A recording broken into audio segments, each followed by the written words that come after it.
There's a man right now, maybe it's you, sitting in the living room on a Tuesday night. Nobody asking where the remote went, nobody complaining the dinner got cold, nobody slamming a door down the hall. The house is quiet, and he's fine with it. Or at least, that's the story he tells.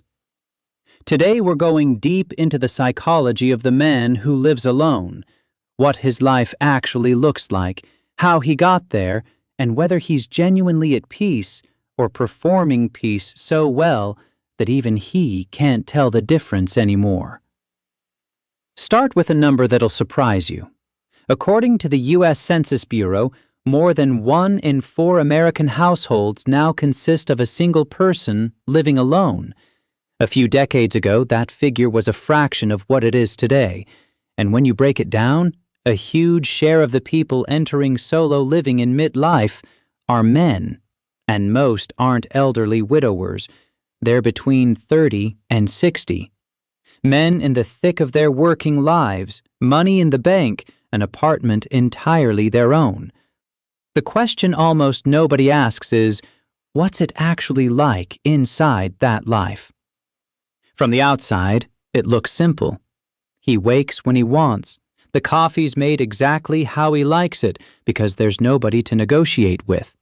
He checks his phone, not for a partner, but for the news, the old group chat that barely answers, last night's score.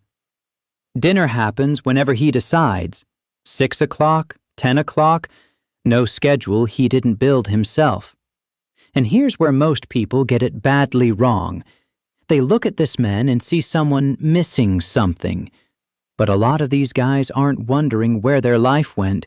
They're doing exactly what they want, when they want, without checking with anyone. The house is theirs. The silence is theirs. And for some of them, that silence is the first real peace they've had in years. So how did he get here? There's more than one road to this address. There's the man who never married. It wasn't a protest, wasn't an open wound. It just didn't happen. He was building a career through his 20s and 30s, relationships that lasted 2, 3, 4 years, but never reached a wedding. A life takes the shape of whoever lives inside it, and once you've spent long enough inside a shape, it feels natural. Then somebody asks, "Wait, you never got married?" Like he owes an explanation he never thought he owed. Then there's the man who was married, and it ended. Maybe 2 years ago, maybe 10. Either way, he's alone now. And this man is facing something the data shows clearly. Men die by suicide roughly 4 times as often as women. Researchers point over and over to one reason. A lot of men build their entire social life around their partner. She keeps the friendships alive. She schedules the dinners, remembers the birthdays, holds the thread connecting him to everyone. So when the relationship ends, it isn't just a partner who leaves, it's the person who connected him to the world. And there's a third group nobody mentions. Men who ended up alone by loss. A partner gone. Family that drifted. A social circle that quietly came apart without anyone noticing. The Survey Center on American Life found the share of men with no close friends at all jumped 5-fold in 30 years. Among single men, 1 in 5 doesn't have a single close friend. 1 in 5. It's not that these men have no friends. There's the gym buddy, the funny guy at work, the group chat firing off a meme at 11 at night. But having friends isn't the same as having a friend you'd call when things get bad. Researchers describe it precisely. Men connect side by side. Women connect face to face. Men do things together. Women talk. Both build real bonds. But when you live alone and your side-by-side friend is in another city, the connection becomes a text thread nobody reads, both of you waiting for the other to go first. Is this man an introvert? A lot of people assume so, but the overwhelming majority of men asked directly say friendship is essential to a good life. It's not that they don't want connection, it's that they can't keep it alive once the structure around it disappears. And when things get genuinely hard, most don't reach out. Not because they don't want help, but because somewhere in how they were raised, asking got flagged as weakness. And weakness was never an option. So what does he do with the time? Here the stereotype falls apart. People picture a guy on the couch in the dark. But a lot of these men have hobbies that eat whole hours and need no audience. Woodworking, restoring a car, cooking an elaborate meal for one and not apologizing for it, fishing at 5 in the morning, a guitar in a room where nobody tells him to turn it down. They tend to split into two types.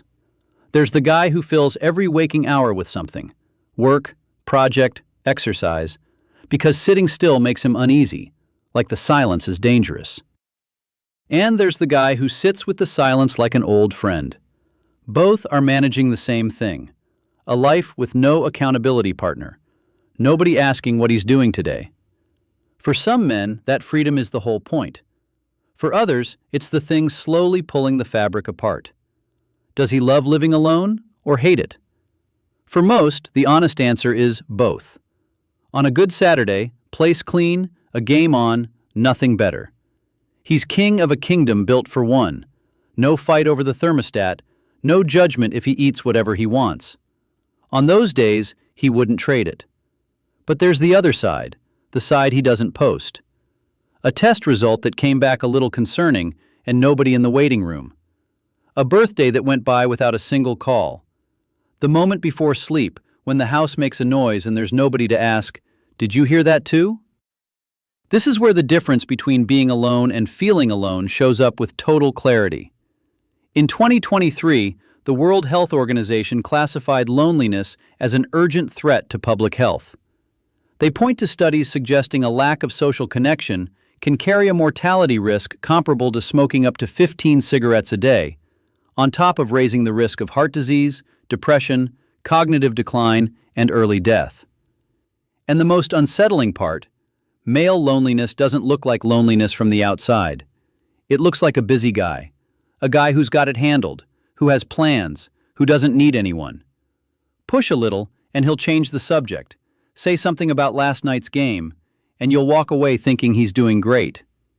He grew up where self-sufficiency wasn't encouraged, it was mandatory. You solved your own problems. You didn't ask for directions, literally or emotionally. Showing you were struggling was weakness. That programming doesn't fade. It keeps running underneath everything, organizing every decision without him noticing. That's why a man can live alone for 15 years and genuinely not think anything's wrong.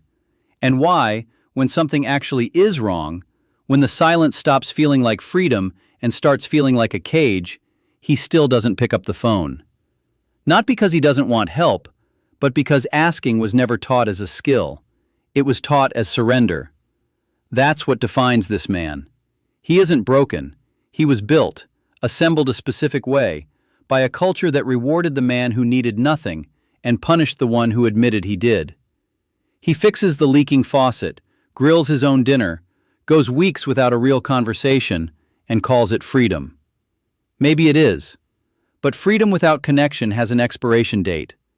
At some point, the question stops being, "Do you like living alone?" and becomes something else. Is there anyone who knows you're here? One thing before we wrap up. I'm not going to tell you to join a running club.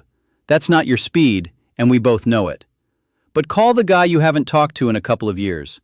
Not because something's wrong with you, just because 2 years is too long for two men who were once close. One call. Just one. Because the guy on the other end is probably sitting in a quiet house too, waiting for a reason nobody ever gave him. Thanks for watching. See you in the